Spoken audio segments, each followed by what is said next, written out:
hearts will be flowing when midlife is here.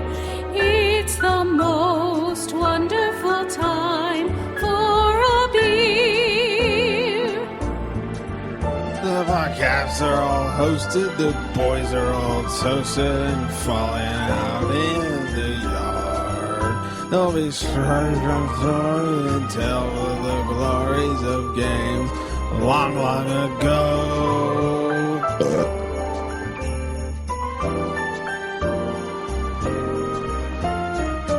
It's the most wonderful time for a beer. There'll be much penis joking and midlife is croaking. Quick, get him a beer. It's the most wonderful time. It's the most wonderful time. It's the most wonderful time for a beer. Welcome everybody back into the Charity Shack. Still Grade Rebound Jones, still Trigger Michael. Hey, dude, come on, that's racist. My bad. Yeah. And still Midlife over there. We're back, bitches. On his way to old life. I don't know. What comes after midlife? Mid. Over Dead. the hill? I don't know. Dead. Yeah, something like that. We sent Daniel out to eat. He was looking a little weary. Yeah, he was depleted. Yeah, there's a lot of pork out there that needed to be inside of him. Pork he's- and hot dogs. Yeah, so he'll be back shortly. Anyways, in the meantime, we got something even better. We got Phil on the line. What's up, buddy? Hey guys, how's it going? Pretty fucking good. As we all know by now, because we've been shoving it down your throats just like my dick. This is our New Year's episode / sort of Christmassy episode. So Phil is here to give us a top 10 of hockey fights so far this season.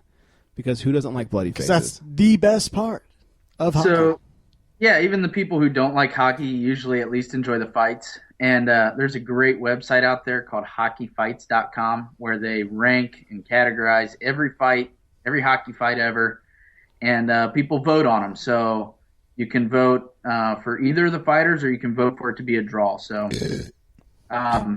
what I've got are my top 10. These aren't necessarily the highest rated on the site for this year, but they're my top 10 of the year. But you're smarter than those people anyways. They're only 20% bias. Only. I'll let you figure that out when Okay. I start the list. I have a feeling this is going to go somewhere. So number 10, this is where my bias begins. Wasn't really a great fight because it was very one-sided. But number 10 is Dalton Prout knocking out Milan Lucic in the Blue Jackets versus the Boston Bruins game. It was a one-punch knockout that was very well-deserved. Yeah, that's what makes it great is the one punch. Even if you're not a Blue Jackets fan, most NHL fans hate Milan Lucic. So this was a good fight for all those people. If you haven't seen it, you need to see it. Yeah, they call this move the Ray Rice punch. Yeah. One punch and out.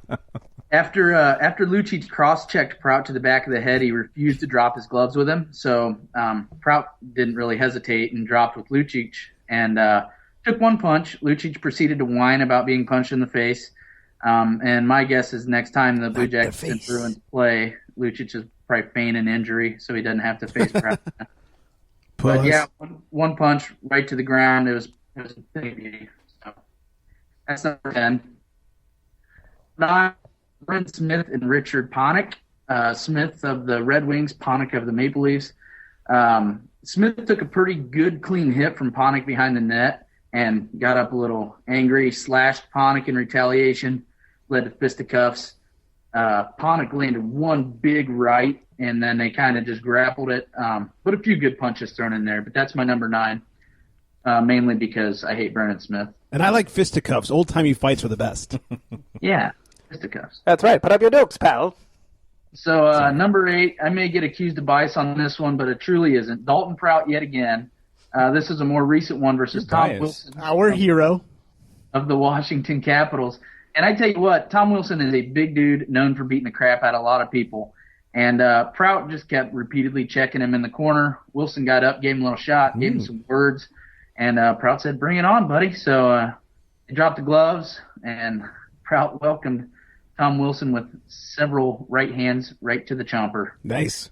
and was pretty one-sided on hockey fights. Prout was decided the winner by 96%, so no real question there. Man, he just knocks people's out, huh? Knocks people's out? People's out. There's more than one. Oh, okay, He's sure. a bit of a monster this year. He's brought a real physical aspect to his game that a lot of people like. Knocks his peoples out. So number 7, we've got Luke Gadzik versus Anthony Peluso. Peluso was declared the winner by 47%, so it was a pretty tight fight. Gadzik started the fight after a big hit, and he was the first to start throwing punches. After taking the first several, Peluso recovered and really walloped Gadzik and gave it to him pretty good before they ended up grappling to the ground. So that's my number 7. Well, who are these undecided bastards that can't even vote for who won the fight? Pick one. There's a lot of hockey fights because when they're swinging, they're so unbalanced, and they're spinning and they're grappling at the same time. And I mean, Figure fighting. a lot of them you can't really declare a clear winner. Sometimes these guys fight just to stir up the crowd, and it's nothing but we each punch each other in the face once and go to the ground. So some of them don't really have a clear winner. But this one, I think Peluso won, and most of the people agreed with. And slinging and swinging, what is this, a fucking helicopter dick or what? Yeah, man. Have To you ever seen impress a a hockey chick. fight? What are you talking about? They just helicopter dick each other? Yeah, they just whip their dicks out and start flipping them around. I have not been watching enough hockey. Your dick is huge. It was more of an 80s thing. Isn't it too cold for that? Number 6, we've got Derek England versus Liam O'Brien. This was kind of a fun one to watch because Derek England is a big dude, and he is known for being a dominant fighter. It's a big helicopter. Yeah, he can really helicopter. Liam O'Brien, not so much. He can hold his own, though. But they decided to drop the gloves. O'Brien did his best. It was kind of a fast and furious fight. It only lasted about 10 seconds, but it seemed like about 100 punches were thrown. It was one of those where neither of them were looking. Neither of them cared that they were getting hit in the face. They were just swinging as fast as they could. And lots of punches landed. Both fighters were swinging vigorously, but at the end of the fight, it was England who won, and it was voted 80% the winner. Wasn't the Revolutionary War then?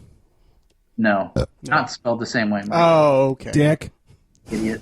Is it England like Freddy Krueger? England? No, UND? No. Okay. Stop Closer trying. to I don't know. All right, number 5. Andrew Shaw versus Chris Kelly, Blackhawks and Bruins. Blackhawks. Boston came down the ice. Milan Blackhawks Lucic gotta win this one. made a pass that led to a goal.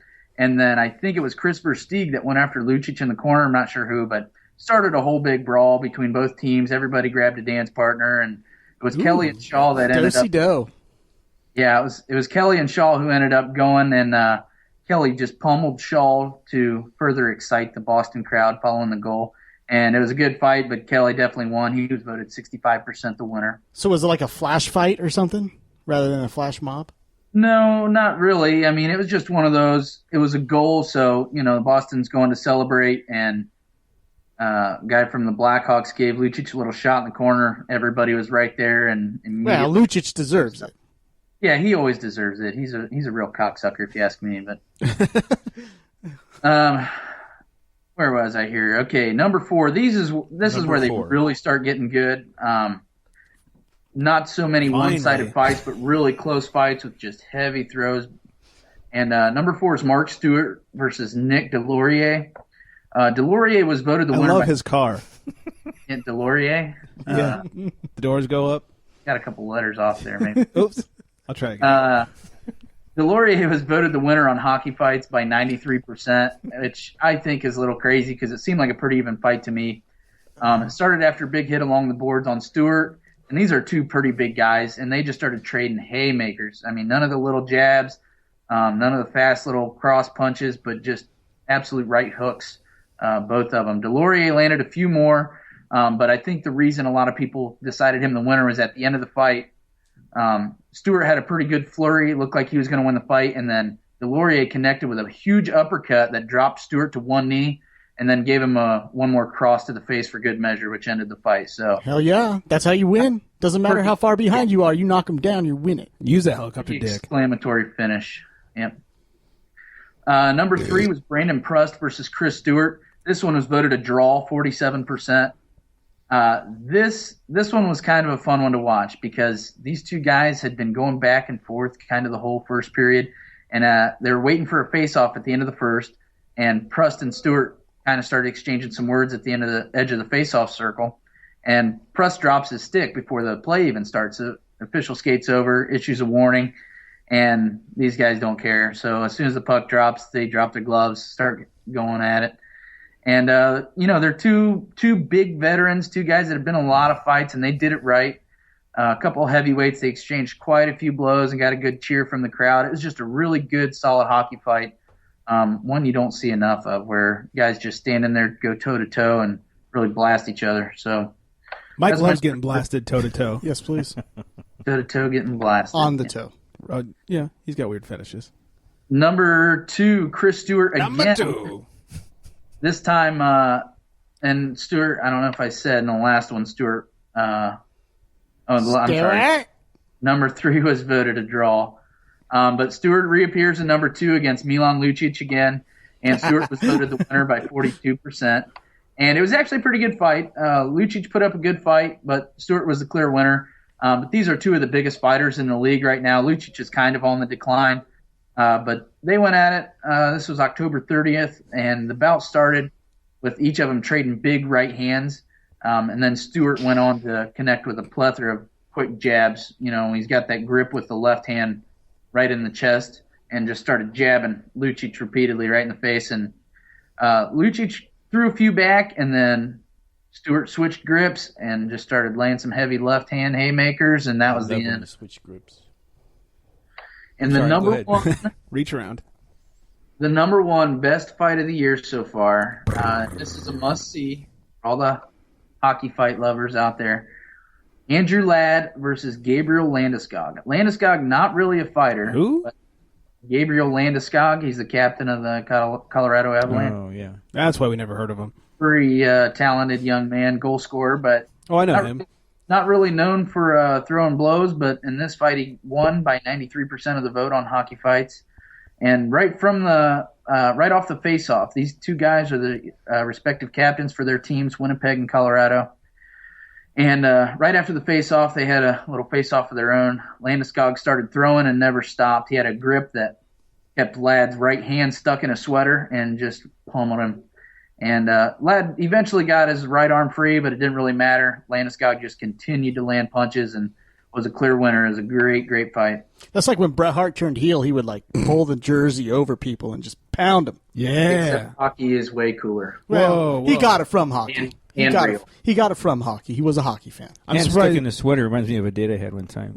Wow. That was stuck in a zipper. I'm still waiting for CM Punk, though, to be at one of those games and just jump the wall and beat someone. He's going to get into every sport now. Yeah. He's the best in the world. He is the It's best. clobbering time! Yeah, he's definitely a showman. Definitely what? Showman. Yeah, Oh, yeah. yeah. He is a Blackhawks fan, so. Loves that Blackhawk. Yes. All right, sir. Thank you for hanging out with us tonight. All right, Run yeah, that thank list. you guys. I hope people enjoy this list, and I'll be tweeting out some links for videos to these fights because they're obviously a lot better to watch than to listen to me. I'm going to watch him. And we'll be retweeting and all that good stuff. Yeah, we'll tweet them out there, and people can give them a watch. Most of these are only like a minute long, so Here's what I'm going to do. All it needs 38 seconds. I'm going to pull this clip, and while I'm watching the fights, I'm going to listen to your voice describe them as I'm watching them. It sounds That's a sensual. good idea. all right. Well, don't tweet out any discrepancies you find and call me out. I'm gonna get the tissue ready for Mike on that one. He's looking a little hard. I mean, Sorry, I thought. Read writing and watch the video. Oh, Phil's voice. Oh, yes, yes. Anyways, Phil writes for alongtheboards.com. Check him out. There's all kinds of good hockey shit on there, including fighting, I'm sure. Oh yeah, for sure, fighting on there too. Because really, what else would you look for? It's hockey, people. Just kidding. Anyways, thanks again, Phil. We'll talk to you, at the recording time next year, but this year, for those of you listening to it. Great working with you, Phil. Yeah, you too, man. Live for a whole 30 seconds. Yeah. All right, later. Yeah. And Daniel has rejoined us. I hope you got porked Oh yeah, All good out there. Good food. I gotta say, I used your restroom. Yeah. I didn't. I'm not saying I clogged it, but it's not Whoa. working anymore. Whoa. Do I need to go look at this? Like, should we stop the show? No. Is there water on the floor?